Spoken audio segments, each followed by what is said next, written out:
Hello' বন্ধু-বান্ধৱীসকল স্বাগতম জনাইছোঁ আপোনালোকক আমাৰ অন্য এটা ভিডিঅ'লৈ। পুনৰ মুকলি হ'ল SSC কনষ্টেবলৰ তৰফৰ পৰা ৭৫,৭৬৮টা পদ। এই পদসমূহৰ বাবে আপোনালোকৰ বয়স কিমান হ'ব লাগিব, কোৱালিফিকেশ্যন কিমান লাগিব, লাষ্ট ডেট কেতিয়ালৈ থাকিব, চেলাৰী কিমানকৈ দিয়া হ'ব আদি সকলো তথ্য সম্পৰ্কে আজিৰ এই ভিডিঅ'ত আলোচনা কৰিম।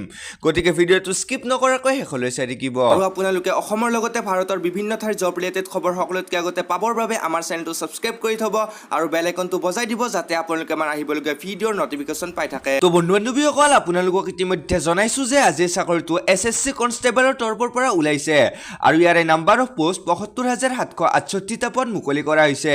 গতিকে আপোনালোকে যদি ইলিজিবল হয় তেনেহ'লে আপোনালোকে এই পদৰ বাবে এপ্লাই কৰিব পাৰিব।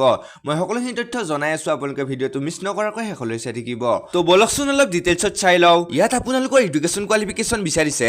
The candidate must have passed matriculation or 10th class examination from a recognised board university, অৰ্থাৎ কেণ্ডিডেটজন 10 পাছ কৰা হ'লে এই পদৰ বাবে এপ্লাই কৰিব পাৰিব। আৰু এই চাকৰিৰ বাবে আপোনালোকক পে স্কেল অৰ্থাৎ দৰমহা দিয়া হ'ব লেভেল 1ৰ বাবে 18,000ৰ পৰা 56,900 টকালৈ আৰু লেভেল 3ৰ বাবে 21,700 টকাৰ পৰা 69,100 টকালৈ। গতিকে আপোনালোকে যদি ইণ্টাৰেষ্টেড হয় তেনেহ'লে আপোনালোকে এই পদৰ বাবে এপ্লাই কৰিব পাৰিব। চ' এতিয়া চাওঁ আহক এলিজিবিলিটি ক্ৰাইটেৰিয়াখিনি।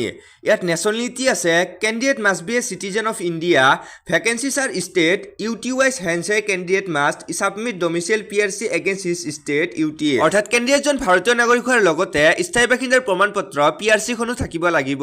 আৰু এই চাকৰিৰ বাবে ইয়াত এজ লিমিট দিয়া হৈছে 18 বছৰৰ পৰা 23 বছৰলৈ।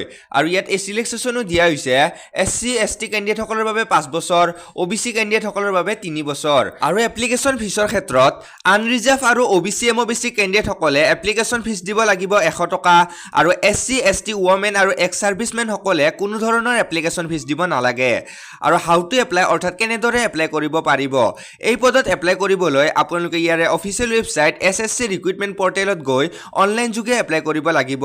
আৰু এই পদৰ বাবে এপ্লাই ষ্টাৰ্টিং ডেট আছে 24 নৱেম্বৰ 2023 আৰু লাষ্ট ডেট আছে 28 ডিচেম্বৰ 2023, অৰ্থাৎ নৱেম্বৰৰ 24 তাৰিখৰ পৰা ডিচেম্বৰৰ 28 তাৰিখলৈ এই পদৰ বাবে এপ্লাই প্ৰচেছটো চলি থাকিব। গতিকে আপোনালোকে যদি ইলিজিবল এণ্ড ইণ্টাৰেষ্টেড হয় তেনেহ'লে আপোনালোকে এই পদৰ বাবে এপ্লাই কৰি ল'ব পাৰিব। তো বন্ধু-বান্ধৱীসকল আশা কৰোঁ আজিৰ ভিডিঅ'টো নিশ্চয় আপোনালোকৰ কামত আহিছে আৰু আপোনালোকৰ বন্ধু-বান্ধৱীৰ সৈতে ভিডিঅ'টো শ্বেয়াৰ কৰিব আৰু এনেকুৱা জব ৰিলেটেড ভিডিঅ' সকলোতকৈ আগতে পাবৰ বাবে আমাৰ চেনেলটো ছাবস্ক্ৰাইব কৰি থ'ব।